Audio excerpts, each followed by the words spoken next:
మామూలుగా పచ్చి పులుసు కోసం రెసిపీ ఫ్రెండ్స్ ఇది. చూడండి మీరు ఇట్లా వేసి భలే ఉంటుంది పచ్చి పులుసు. 50 గ్రాముల చింతపండు ఇట్లా మంచిగా నానబెట్టుకొని ఒక అరగంట సేపు మంచిగా స్నాప్ చేసుకోవాలి. తర్వాత ఉల్లిపాయలు, పచ్చిమిర్చి, అల్లం వెల్లుల్లి, కొత్తిమీర, పుదీనా, కరివేపాకు మంచిగా ఇట్లా పోసుకోవాలి. 1 లీటర్ పచ్చి పులుసు కోసం ఇది.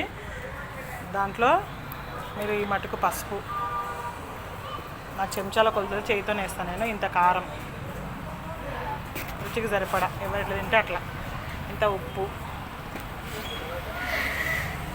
వేసేసి ఈ పచ్చి పులుసు అంతా తిప్పి తీసేసి పులుసు పోసుకోవాలి ఫ్రెండ్స్. ఇట్లా పులుసు పోసుకొని మంచిగా చేయితో మంచిగా ఇట్లా కలపాలి. అంత మంచిగా కలిపితే అంత టేస్ట్ వస్తుంది. చేయితోనే కలపాలి, మిక్సీలు అట్లాంటివన్నీ వేయద్దు అసలు. ఇట్లా మంచిగా కలుపుకొని ఫుల్ కలపాలి మెత్తగా. చేయితో మంచిగా ఒక 5 నిమిషాలు 10 నిమిషాలు ఇట్లా కలుపుతూనే ఉండాలి. ఒక 10 నిమిషాలు కలిపి ఒక 5 నిమిషాలు కలిపితే చాలు, మంచి టేస్ట్ వస్తుంది. చూడండి మీరు ఒకసారి చేసి ఇట్లా చేయండి. మీరు పచ్చి పులుసుతో అన్నం తినేస్తారు. ఫుల్ ఎండాకాలం అనేది చాలా రుచిగా ఉంటుంది.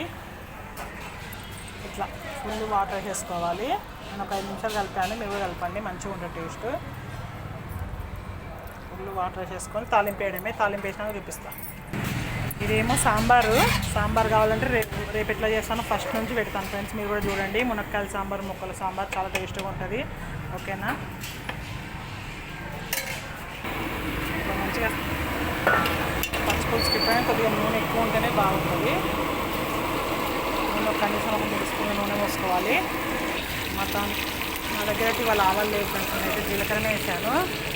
మీరు కావాలంటే ఆవాలు కూడా వేసుకుంటే మంచిగా టేస్ట్ ఉంటుంది. ఎండుమిర్చి, కొద్దిగా ఆనియన్స్. పచ్చి పులుసుకి మెయిన్ ఏంటంటే మీరు కూడా వేసుకోండి. ఇంట్లో కొద్దిగా ఎక్కువ పసుపు ఉండాలి.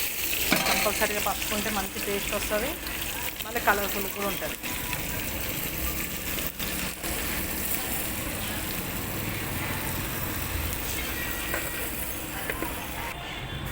చూడండి ఎంత బాగుందో పచ్చి పులుసు కలర్ఫుల్గా. మీరు కూడా చేసుకోండి ఇంట్లో. ఎట్లుందో కామెంట్ చేయండి. Okay, bye bye.